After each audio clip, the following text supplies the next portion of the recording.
What's going on, guys? Barnes873 here. In this video, I'm going to show you my stout run defense. I believe that I have very good run defense.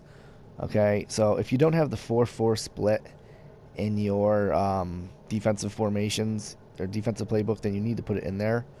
All right, so I run the 4-4 anytime I see 2 running backs, 1 tight end, 2 wide receiver sets. So I make sure that I have my best zone linebacker right here. All right, my fastest linebacker right here. And my outside linebackers are going to have good block shed. And I put my 2 best power moves and finesse guys on these defensive end positions. All right, and then I put Chris Canty over here, who I just believe in plays defensive tackle better than whoever else was there. Okay, so let's come out in the 4-4 cover 1. Okay. And we are in the I-Form Pro. And what we're going to do here is baseline, pinch the D-line, and spread the linebackers out. I don't know why it's the camera view is so terrible. Alright, so let's just call this play. And if I see something like this where it's strong to the right side, you know, I'm going to put my middle linebacker in this left side A gap, and I'm just going to move Smith over here a little bit, okay? So we got to attack it. I get in there that time, and a lot of times you're going to get block shed from your outside linebacker, which is just great. Alright, so let's baseline, pinch the D-line, shift the linebackers out. Again, we see that it is, you know, there's a strong side over here. So we're going to play that. Alright, and you just want to get outside as far as possible. And of course, Adrian Peterson just beasts that one. And that's going to happen hardly ever. Alright, so baseline, it's just practice mode, and things always work different in practice mode. Baseline, pinch the D-line, spread out the linebackers, move mostly over here into the A-gap area, and we'll move Smith over here. Alright, and that time I make the tackle. I don't make the tackle. Thought I had it, but I didn't get it. Alright, so it's baseline.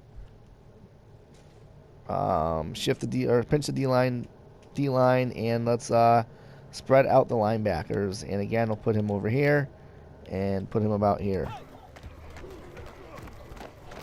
So there we go. I mean, I'll take 2 or 3 yards on a run, and a lot of times they're going to lose yards on here, especially on tosses. So let's go with the ISO run up the middle. Again, we're still going to put mostly over here in the middle, and we're still going to use this guy. All right, so let's run it as is. And Peterson does get a good yardage right there. Let's do the ISO again. Baseline, pinch the D-line, move over. Alright, so. And that, you know, and to be honest with you, although we're pinching the line, anything up the middle is probably what we're going to have the hardest time against, okay?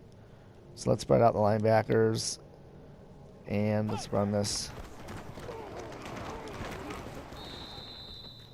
Alright, so let's hop into a different offensive formation here. And I'm not going to go through a number of different offensive formations. I'm just going to tell you guys right now to use the 4-4 and to trust in it. Alright, so let's go with do they have Alright. We'll go with something. Here's a play in here that I like to run. It's the halfback dive, but the halfback dive is probably one of the audibles. So let's go with the halfback sprint and give that a try. And again, we're going to come out in the 4-4 in this one. And let's run the cover 3 this time. And the cover 3 and the cover 1, they really play the run the same, in my opinion, the same exact way. So let's run the cover 3. Let's baseline. Okay, pinch the D-line, spread out the linebackers. Now, another thing you can do for extra support if you want to is bluff blitz this safety, and he's going to come down right off the bat. Okay, so we definitely have the strong side on the right side. All right, so we're still going to move over. Controlling the wrong controller here. Still going to move over mostly here, and we'll move Smith over here. I'm going to check this out and see what he does, and that was just a really good run right there. Okay, let's see. And that to the right? Alright, so we're in the cover 3. I'm going to baseline, pinch a D-line. Move him over. And even move him back a little bit. Alright. So I don't know why AP went to the right in that last one, but baseline, pinch D-line, spread out the linebackers. Okay. And that, see the block shed right there that we got? I think that was Chris Canty who came through.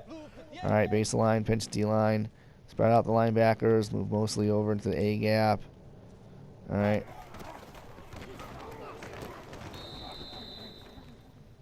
Now I wonder if AP did that because I had what's his name here? Shit, wrong player. If I had him on the, what do you call it, bluff blitz. Alright, so let's bluff blitz him, and let's do the same thing we've been doing. Let's see if that's what AP does here. Let's go. 180. 180. So see, we get some amazing block shed right there. All right, so that is my main run defense right there, which is the cover 1 from the 4-4 and the cover 3. So I mean, you can also run, you know, this cover 2 is it's a good goal line play right here. You know, you're going to do the same thing, and it all plays it pretty much the same way. If you're on the goal line, probably want to use the safety.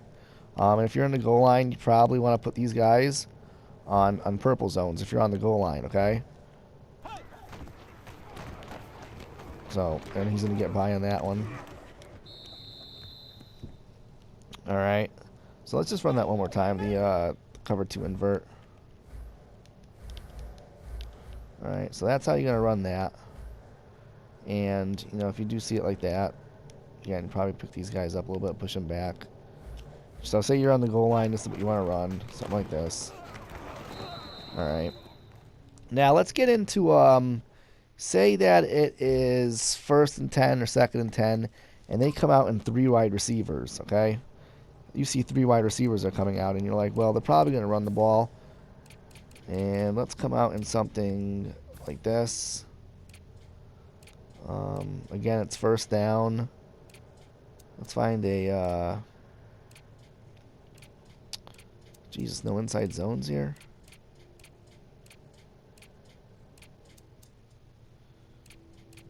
I feel like there's like 2 plays I'm only showing. That's all there is, 2 plays. Well, that's pretty terrible. Alright, so we'll run whatever play we have from here. Read option. Read option draws. It's terrible. Alright, we'll just go with the halfback sweep. Alright, so then we're going to come out in a 3-4. We're going to come out in a 3-4 normal. Now, this is if it's 1st and 10, 2nd and 10, and, you know, they come out in a 3 wide receiver set. And just to cover your back, okay, again, make sure you have your same guys here. I still would probably put, no, on the outside I'd put Suggs. Right here, I would put Dummerville. Alright, you can leave Jernigan there. Let's see here. We got CJ Mosley and Courtney Upshaw. Okay, so with that, so now we're going to come out in the 4-drop quarterback contain. Alright, so let's pick that as our play. Same thing, baseline, pinch D-line, spread out the linebackers. Same exact thing. And I usually move these guys back a little bit. Okay, so let's just see what happens here. See, it's a run, and see that block shed? Alright, same thing again here, baseline, pinch the D-line, spread out the linebackers, move them up. I try to keep them in the A gap between the left guard and the center, somewhere around there in the A gap area. And let's move him up. Alright, so, and now the good thing about this is in case they do pass, you're in cover 4, and in case they roll out, you're in a quarterback contain. So you have to pretty much have the field locked down. Now, another thing you can do here, after you baseline and spread these guys out, if you want to, run underneath coverage. And I believe what happens with underneath coverage is these flat zones will stay down here more rather than going up high. Alright. So this is what I like to use if it's 1st and 10, 2nd and 10, they're coming out in 3 wide receiver sets. And I always use this guy right here in this formation, in the 4-4. I just do. Other formations, I use the other linebacker. Alright, so it looks like there's a gap right there. He gets through it, but still only gets a yard or two right there. All right, so, and I don't think this is a really good of a running play, that well of a running play, but see, it's just great block shed. That's the good thing about the 3-4 and the 4-4. These outside linebackers really eat up any outside runs, because by the time they get to their, by the time the halfback gets there, they're already block shedding their wide receiver. All right, so what else I could possibly do in this every now and then too, like in my leagues, I'll come out in the cover 2, same exact thing. Okay, same exact thing, and I'll run this, and so just like this. All right, you see, you still get that block shed. I mean, because in our leagues we have to switch it up. We can't run the same defense, over and over. So again, we're in cover 2 now. All right, and just try to find that gap, and they just get right through it. And then even it comes down to a third play that you have to run the man. The man's not too bad against the run. I have to do it for my league every now and then, so I do run the man and coverage. All right, and the same thing. You just watch what's going on here, and still get that block shed right there. All right, and that was man. So it's really no difference. I don't really see a difference between man and zone. I mean, maybe some people feel zone's better. However, I just he hasn't even gotten to the 30 at least once. So doesn't matter if it's zone or man. You're still getting that block shed. And it's unfortunate they don't have any runs up the middle. I mean, they have the draw. We can run that. We'll see how that runs against it. Probably going to beat it pretty good. Oh, it's still got block shit on there by our outside linebacker. So let's run the draw again. All right. See what happens here. I mean, I'll take 3 yards on a draw, or 2 yards on a draw. So guys, I mean that's my run defense right there. Mainly the 4-4, cover 3, the cover 1, and then the 3-4 normal, cover 4. It's the cover 4, the cover 4 quarterback contain. Okay, there is another cover 4, but this guy's going. He's running in, and this guy's going out there like this, and that's not the cover 4 you want. You want the cover 4 contain. And then you also have, like I said, the cover 2. Switch your defense up, go to the cover 2, but make it look the same. And then the cover 2 man, switch it up and make your defense look the same. However, you gotta make sure you back up the linebacker or the cornerbacks, so it looks the same and so they're not pressed. All right, guys. Now, those are my the 2 formations that I use strictly for run defense. And hope you guys enjoyed it.